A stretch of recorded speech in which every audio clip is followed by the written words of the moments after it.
people should hold off on paying bills right now. How do you go about it, and why is that the key? Here's the thing, Tamron, we don't know how long this is going to go on. So really right now, cash is really like gold to you. So when you get a stimulus check, when you get your unemployment, don't go taking that money and paying off all of your credit cards. You need to keep that money because not everybody takes credit cards. Your landlord might not take credit cards. Certain people just don't take them. So therefore, if you have credit cards and things like that, just pay the minimum payment due. Hold on to as much cash as you possibly can right now. What about your utilities? Do you hold off on paying utilities?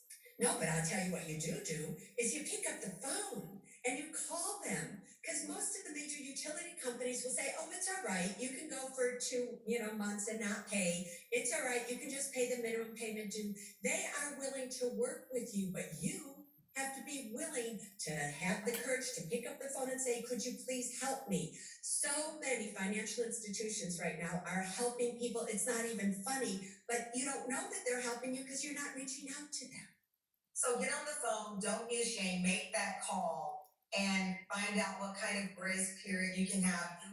We talk to so many people who are paycheck to paycheck, especially this restaurant industry that's been hit so hard, retail industry hit so hard. What is your advice for those who have been paycheck to paycheck and are now out of work and have no backup plan? Yeah, you don't have a backup plan. So my first thing would be, and I don't mean this to sound harsh, I mean this to say, just remember this experience. Remember this, that next time when everything goes back to normal, and it will sooner than later, that you make it your number one priority, that you put money in an emergency fund to last you at least 8 months. Little by little, you'll get there, but don't let this happen to you ever again. But with that said, you're really in a far better situation, most of you, than you would have been even years ago when this happened in 2008, because now the federal government is giving you $600 a week if you qualify for unemployment for 13 weeks. There are so many things. You get the stimulus check if you qualify, and chances are if you're living paycheck to paycheck, you will qualify for that. So you can try to apply for food stamps. It's called the SNAP program. There are all kinds of things that you can do. Do you have any money in a retirement account? Do you have any friends that you can borrow money from or that can gift it to you? But this is the time, Tamron, that you have to just summon up your courage and do whatever it is that you have to do. And if that means that you don't have any money to pay your bills, at least let the people know that you aren't going to be paying them. Let them know why. Suze, I think what's so hard, well, there's so many layers of what's difficult here, but this was a grenade. No one saw this coming. We were just a few weeks ago looking at New Year's resolutions, and maybe some of that was to save a bit more money. And maybe you were thinking about taking the kid to summer camp and splurging on something like that. It was a grenade that went off with no warning here. And you've said that this is not a financial crisis. If it is not a financial crisis, what is it? Yeah. What I've actually said, Tamron, is it didn't start as a financial crisis. The reason that this is very different than 2008. In 2008, the crisis was caused by the financial institutions. They were weak. They were doing things that they shouldn't have done, and that brought down the entire United States. This time, it started as a health crisis, and the good part of this is many of the banks are the saviors of this crisis because they're the ones that are issuing now the loans for the SBA. They're the ones that are forgiving you from making your mortgage payments and your credit card payments because they are financially strong enough to do it. So it's a health crisis that merged now into a financial crisis. Absolutely, it's a financial crisis, but at least our financial institutions are strong right now in order to help us all come out of this. The skepticism when it comes to financial institutions. People will say, well, when the banks needed our taxpayer money, they were bailed out. When the auto industry has needed that help, we, the taxpayers, were there. Are you confident that these programs that have been set up to help small businesses, to help the paycheck to paycheck worker, will help remedy some of this pain? It will relieve some of this pain for some. Will it relieve some of this pain for all? Of course not. Because not everybody's going to qualify for the paycheck protection program. Not everybody's going to qualify for the stimulus. Not everybody's going to qualify for unemployment. Because remember, with unemployment, you qualify by the state first. And some states say you have to be working for 2 years before we're going to give you unemployment, and maybe you had a job for a year. So obviously, it's not going to solve this problems for everybody, but it will solve the problems for some. And in a situation like this, something is better than nothing. You're going to stick around. Suze Orman's going to stay with us to talk about facing your fear, the bill that sits on the counter that you are afraid to open because you know what's inside, why we need to face it, and how that helps get us to the other side. Suze Orman, after the break.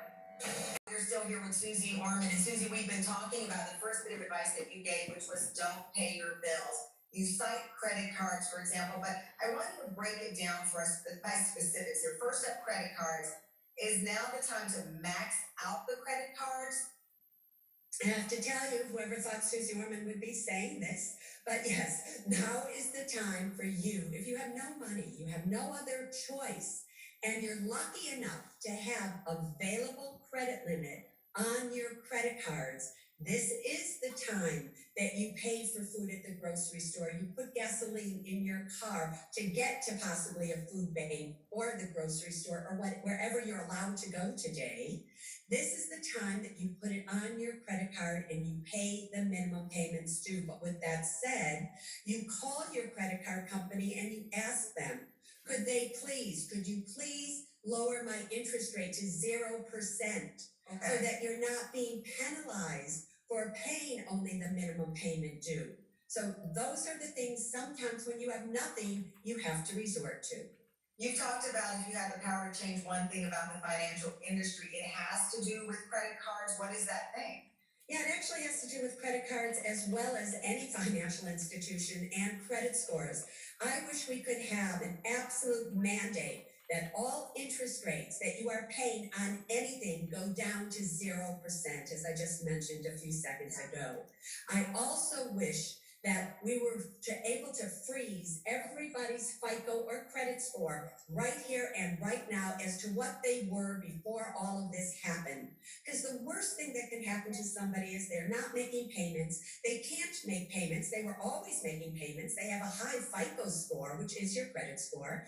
And now, when they emerge from this, now they have a FICO score of 500, so they can't get loans. Their interest on their credit cards go up. Their direct TV goes up. Their car insurance premiums in some states go up.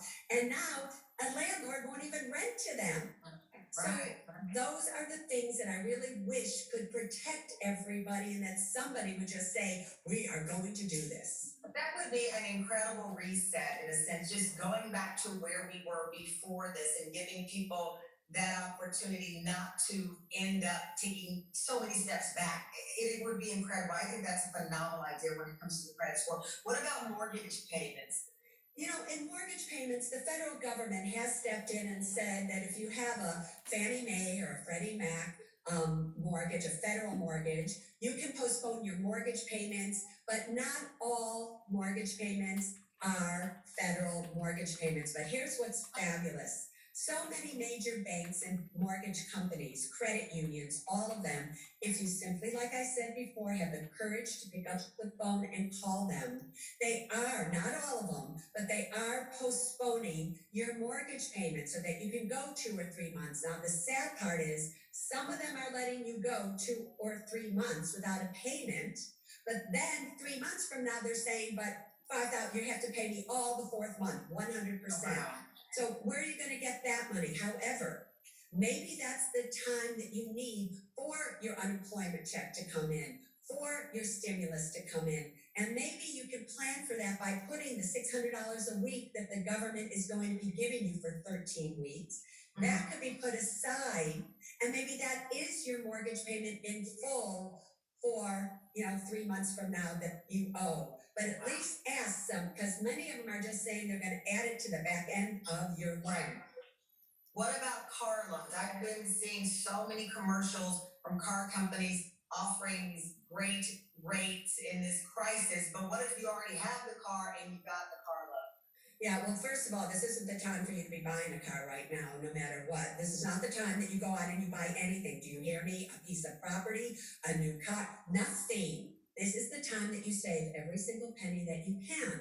But if you already have a car loan and yet you don't know what to do, what did I just tell you? Pick up the phone. Many companies, credit unions in particular, are saying to you, it's all right, you don't have to pay for your car for 2 or 3 months. However, don't forget your car insurance. We were talking so much, especially in the last couple of years, about student loans and student loan forgiveness, and that's been a big part of, as you know, the political conversation.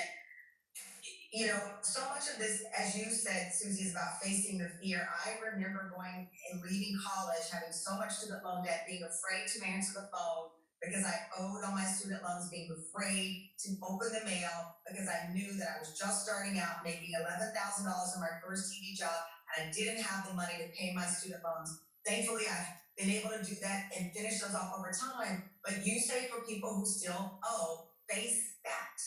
Yeah, you have to face it. Obviously, if you have a federal student loan, you don't have to make any payments on it until September 30th of 2020 of this year. And that includes Parent Plus loans, by the way, everybody. But you have to know for sure if the student loan that you have qualifies for that forbearance. So please go to your student loan provider, find out if you qualify or not. If you don't, if you have a private or a Perkins loan, call them up and see what you can arrange with them. They're willing to make deals with you as well. Susie's going to stick around. We have a member of the TAM fam, self-employed esthetician, who now says that she barely has enough to cover 1 month's rent. Susie's advice for our TAM fam member, and it may relate to exactly what you're going through. We're back with Suze Orman. We're back with financial expert Suze Orman in the wake of shutdowns and layoffs.